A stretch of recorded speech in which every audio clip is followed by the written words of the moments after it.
चलिए जानते हैं आज की देश और दुनिया की सिलेक्टेड और काम की 50 बड़ी खबरों को सिर्फ 10 मिनट में। पर अभी तक आपने इस वीडियो को लाइक नहीं किया है तो लाइक कर दीजिए, चैनल को भी सब्सक्राइब कीजिए। तो इसी बीच बढ़ते हैं दोस्तों अपनी अगली खबर की ओर। अमेरिकी ब्रिटिश गठबंधन के यमन में हवाई हमले, हौथी नियंत्रित क्षेत्रों को बनाया निशाना। खबर सामने आई है, अमेरिकी ब्रिटिश गठबंधन ने यमन के उत्तरी प्रांत सादा पर 3 हवाई हमले किए। हौथी द्वारा संचालित अल मसीरा टीवी ने बताया कि हमलों ने प्रांत की राजधानी के पूर्वी हिस्से में एक साइट को निशाना बनाया। समाचार एजेंसी सिन्हुआ की रिपोर्ट के अनुसार हवाई हमले लाल सागर की ओर एक कथित मिसाइल हमले के बाद हुए। यूएस सेंट्रल कमांड ने पुष्टि की है कि अमेरिका सेना ने यमन में 2 हौथी विस्फोटक गैर चालक दल वाले वाहनों पर हमला किया। तो चलिए बढ़ते हैं दोस्तों अपनी अगली खबर की ओर। एलआईसी का मार्केट कैप 7 लाख करोड़ के पार, बनी 5वीं सबसे बड़ी कंपनी। आईटीसी, एसबीआई समेत इन कंपनियों को पछाड़ा। खबर निकलकर सामने आई है, एलआईसी के शेयर में दमदार तेजी देखी जा रही है। कंपनी का शेयर शुक्रवार को कारोबारी सत्र में 6% की तेजी के साथ खुला। कारोबारी सत्र की शुरुआत में शेयर ने 1175 रुपए के उच्चतम स्तर को छुआ। इस कारण से कंपनी का मार्केट कैप 6.99 लाख करोड़ हो गया। इस मार्केट कैप के साथ एलआईसी देश की 5वीं सबसे बड़ी कंपनी बन गई। मौजूदा समय में मार्केट कैप के मामले में Reliance industries, TCS, HDFC bank, Infosys के बाद एलआईसी देश की सबसे बड़ी कंपनी है।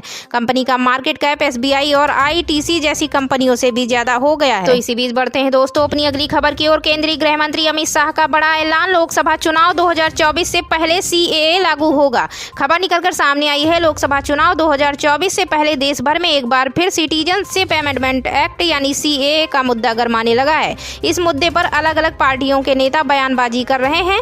इसी कड़ी में केंद्रीय गृह मंत्री अमित शाह ने सीएए का बड़ा बयान दिया है। अमित शाह ने कहा कि लोकसभा चुनाव से पहले सीएए को लागू कर दिया जाएगा।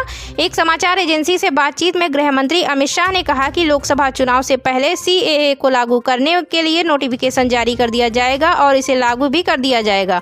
उन्होंने कहा, मैं साफ कर देना चाहता हूं कि सीएए किसी व्यक्ति की नागरिकता नहीं छीनेगा। इसका उद्देश्य केवल धार्मिक उत्पीड़न का सामना कर रहे पाकिस्तानी, अफगानिस्तानी और बांग्लादेशी अल्पसंख्यकों को नागरिकता देना है। तो चलिए बढ़ते हैं दोस्तों अपनी अगली खबर की ओर। पीएम मोदी की जाति को लेकर अमित शाह ने किया पलटवार। खबर सामने आई है, केंद्रीय गृह मंत्री अमित शाह ने शनिवार को कहा कि यह बहुत दुर्भाग्यपूर्ण है कि प्रधानमंत्री नरेंद्र मोदी की जाति पर बहस हो रही है और आरोप लगाया है कि कांग्रेस नेता राहुल गांधी की सार्वजनिक रूप से बार-बार झूठ बोलने की आदत रही है। शाह ने यह भी कहा कि गुजरात में कांग्रेस सरकार ने ही 1994 में मोदी की जाति को अन्य पिछड़ा वर्ग यानी ओबीसी श्रेणी में शामिल किया था और केंद्र ने साल 2000 में अपनी ओबीसी सूची में मोदी की जाति को शामिल किया था। शाह ने कहा कि जहां तक मोदी की जाति का संबंध है तो यह बहुत दुर्भाग्यपूर्ण है कि नरेंद्र मोदी जैसे महान नेता की जाति पर बहस हो रही है। राहुल गांधी को जाति और समूह में फर्क नहीं पता है। उन्होंने कहा कि मोदी ने कहा है वह एक ओबीसी है और ओबीसी एक समूह है, ना कि कोई जाति। तो इसी बीच बढ़ते हैं दोस्तों अपनी अगली खबर की ओर। पार्टी के खिलाफ मोर्चा खोल चुके आचार्य प्रमोद कृष्णम को कांग्रेस ने निकाला। हाल ही में पीएम मोदी से की थी मुलाकात। आपको बता दें, कांग्रेस ने अपने नेता आचार्य प्रमोद कृष्णम को पार्टी से निष्कासित कर दिया है। आचार्य प्रमोद कृष्णम को कांग्रेस ने 6 साल के लिए पार्टी से निष्कासित किया है। प्रमोद कृष्णम हाल के दिनों में कई बार कांग्रेस के खिलाफ बयान दे चुके थे, साथ ही कुछ दिनों से बीजेपी की जमकर तारीफ कर रहे थे। पीएम मोदी समेत बीजेपी के कई नेताओं से मुलाकात कर चुके थे। दरअसल आचार्य प्रमोद कृष्णम पर आरोप है कि वो पार्टी के खिलाफ बयानबाजी कर रहे थे, अनुशासनहीनता दिखा रहे थे, जिसके बाद पार्टी ने यह कदम उठाया। तो चलिए बढ़ते हैं दोस्तों अपनी अगली खबर की ओर। सिक्किम पुरानी पेंशन प्रणाली बहाल करने वाला उत्तर पूर्व का पहला राज्य बना। आपको बता दें, सिक्किम ने राज्य सरकार के साथ 4 साल की सेवा पूरी कर चुके अस्थायी कर्मचारियों और विभिन्न सरकारी परियोजनाओं के तहत काम करने वाले कर्मचारियों को नियमित कर दिया है। बीते शुक्रवार यानी 9 फरवरी को मुख्यमंत्री प्रेम सिंह तमांग गोले ने 1 अप्रैल 2006 या उसके बाद नियुक्त राज्य सरकार के कर्मचारियों के लिए पुरानी पेंशन प्रणाली बहाल करने की भी घोषणा की है। टाइम्स ऑफ इंडिया की रिपोर्ट के अनुसार राज्य विधानसभा चुनाव से पहले यह कदम उठाया गया है। सिक्किम इस निर्णय को लागू करने वाला पूर्वोत्तर का पहला राज्य बन गया है। तो चलिए बढ़ते हैं दोस्तों अपनी अगली खबर की ओर। राम मंदिर के बाद अबू धाबी में पहले हिंदू मंदिर का उद्घाटन करेंगे पीएम मोदी। इस तारीख को होंगे रवाना। खबर निकलकर सामने आई है, प्रधानमंत्री नरेंद्र मोदी 13 फरवरी यानी मंगलवार से संयुक्त अरब अमीरात की 2 दिवसीय यात्रा करेंगे, जिस दौरान वह राष्ट्रपति शेख मोहम्मद बिन जायद अल नाह्यान के साथ विभिन्न विषयों पर वार्ता करेंगे और अबू धाबी में पहले हिंदू मंदिर का उद्घाटन भी करेंगे। विदेश मंत्रालय ने शनिवार को यात्रा की घोषणा करते हुए कहा कि यह 2015 के बाद से प्रधानमंत्री की संयुक्त अरब अमीरात की 7वीं यात्रा होगी। इसमें कहा गया कि मोदी और अल नाह्यान दोनों देशों के बीच रणनीतिक साझेदारी को गहरा, विस्तारित और मजबूत करने के तरीकों पर चर्चा करेंगे और आपसी हितों के क्षेत्रीय और अंतर्राष्ट्रीय मुद्दों पर विचारों का आदान प्रदान भी करेंगे। तो इसी बीच बढ़ते हैं दोस्तों अपनी अगली खबर की ओर। यूक्रेन के पड़ोसियों पोलैंड लातविया पर हमला नहीं करेगा रूस, पुतिन ने किया दावा। खबर निकलकर सामने आई है। रूसी राष्ट्रपति व्लादिमीर पुतिन ने गुरुवार को एक साक्षात्कार में कहा कि रूस अपने हितों के लिए लड़ेगा, लेकिन उसे पोलैंड और लातविया जैसे अन्य देशों में अपने युद्ध का विस्तार करने में कोई दिलचस्पी नहीं है। वहीं नाटो सदस्य पोलैंड में रूसी सेना भेजने के सवाल पर पुतिन ने उत्तर दिया कि केवल एक मामले में, अगर पोलैंड रूस पर हमला करता है, क्योंकि हमें पोलैंड लातविया या कहीं और में कोई दिलचस्पी नहीं है, हम ऐसा क्यों करेंगे। बढ़ते हैं दोस्तों अपनी अगली खबर की ओर। भारत 100% बनेगा यूएनएससी का स्थायी सदस्य, विदेश मंत्री जयशंकर ने दी गारंटी। खबर सामने आई है। संयुक्त राष्ट्र सुरक्षा परिषद यानी यूएनएससी की स्थायी सदस्यता के लिए दुनिया के कई देशों ने भारत की वकालत की है। इस बीच भारत विदेश मंत्री एस जयशंकर ने शनिवार को कहा कि उन्हें पूरा विश्वास है कि भारत को यूएनएससी की स्थायी सदस्यता मिलेगी, लेकिन यह आसान नहीं होगा क्योंकि कई देश हमें रोकना चाहते हैं। जयशंकर ने ऑस्ट्रेलिया के पर्थ में 2 दिवसीय हिंद महासागर सम्मेलन में भाग लेते हुए ये बात कही है। उन्होंने कहा कि जब वह विभिन्न देशों में जाते हैं तो उन्हें यह बदलाव नजर आता है कि अब दुनिया भारत को कितनी अलग नजर से देखती है। तो इसी बीच बढ़ते हैं दोस्तों अपनी अगली खबर की ओर। नवाज शरीफ ने चुनाव में की धांधली, कोर्ट तक पहुंचा मामला, चुनाव आयोग पर लगे आरोप। खबर सामने आई है। पाकिस्तान में हो रहा आम चुनाव अब कोर्ट तक पहुंच गया है। PMLN के प्रमुख नवाज शरीफ और उनकी बेटी के नेशनल असेंबली इलेक्शन में जीत को लाहौर हाई कोर्ट में चुनौती दे दी गई है। इसमें आरोप लगाया गया है कि निर्वाचन आयोग ने सही प्रक्रिया का पालन नहीं किया। हालांकि लाहौर की सीटों से हार का सामना करने वाली पाकिस्तान तहरीके इंसाफ समर्थित उम्मीदवार डॉक्टर यास्मीन राशिद ने गंभीर आरोप लगाए हैं। उन्होंने दावा किया है कि निर्वाचन आयोग ने फॉर्म 45 के बजाय फर्जी फॉर्म 47 के अनुसार उन्हें विजेता घोषित किया है।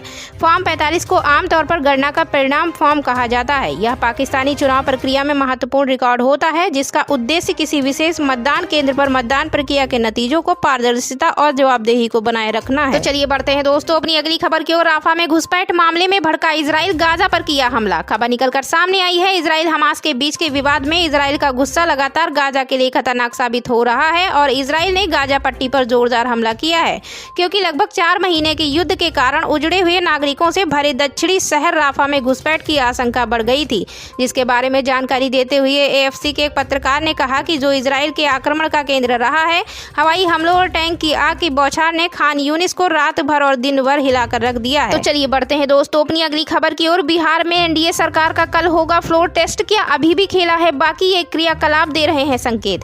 खबर सामने आई है। 12 फरवरी 2024 का दिन बिहार और नीतीश कुमार की सरकार के लिए बेहद महत्वपूर्ण है। इस दिन एनडीए सरकार का फ्लोर टेस्ट होना है। इस दिन अगर नीतीश कुमार की सरकार को बहुमत नहीं मिला तो एक बार फिर से सियासी भूचाल आना तय है। हालांकि आंकड़े तो कह रहे हैं कि नीतीश कुमार की सरकार विश्वास मत हासिल कर लेगी, लेकिन आरजेडी नेताओं के बयान खेला होने की उम्मीद बता रहे हैं। चलिए बढ़ते हैं दोस्तों अपनी अगली खबर की ओर। भारत 100% बनेगा यूएनएससी का स्थायी सदस्य, विदेश मंत्री जयशंकर ने दी गारंटी। खबर सामने आई है। संयुक्त राष्ट्र सुरक्षा परिषद यानी यूएनएससी की स्थायी सदस्यता के लिए दुनिया के कई देशों ने भारत की वकालत की है।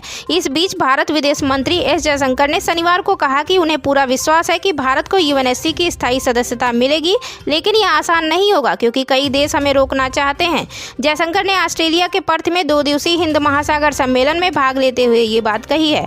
उन्होंने कहा कि जब वह विभिन्न देशों में जाते हैं तो उन्हें यह बदलाव नजर आता है कि अब दुनिया भारत को कितनी अलग नजर से देखती है। इसी बीच बढ़ते हैं दोस्तों अपनी अगली खबर की ओर। यूक्रेन के पड़ोसियों पोलैंड लातविया पर हमला नहीं करेगा रूस, पुतिन ने किया दावा। खबर निकलकर सामने आई है। रूसी राष्ट्रपति व्लादिमीर पुतिन ने गुरुवार को एक साक्षात्कार में कहा कि रूस अपने हितों के लिए लड़ेगा, लेकिन उसे पोलैंड और लातविया जैसे अन्य देशों में अपने युद्ध का विस्तार करने में कोई दिलचस्पी नहीं है।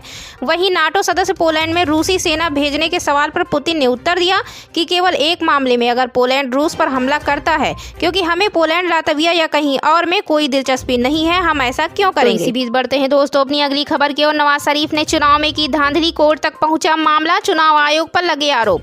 खबर सामने आई है। पाकिस्तान में हो रहा आम चुनाव अब कोर्ट तक पहुंच गया है। PMLN के प्रमुख नवाज शरीफ और उनकी बेटी के नेशनल असेंबली इलेक्शन में जीत को लाहौर हाई कोर्ट में चुनौती दे दी गई है। इसमें आरोप लगाया गया है कि निर्वाचन आयोग ने सही प्रक्रिया का पालन नहीं किया। हालांकि लाहौर की सीटों से हार का सामना करने वाली पाकिस्तान तहरीके इंसाफ समर्थित उम्मीदवार डॉक्टर यास्मीन राशिद ने गंभीर आरोप लगाए हैं। उन्होंने दावा किया है कि निर्वाचन आयोग ने फॉर्म 45 के बजाय फर्जी फॉर्म 47 के अनुसार उन्हें विजेता घोषित किया है।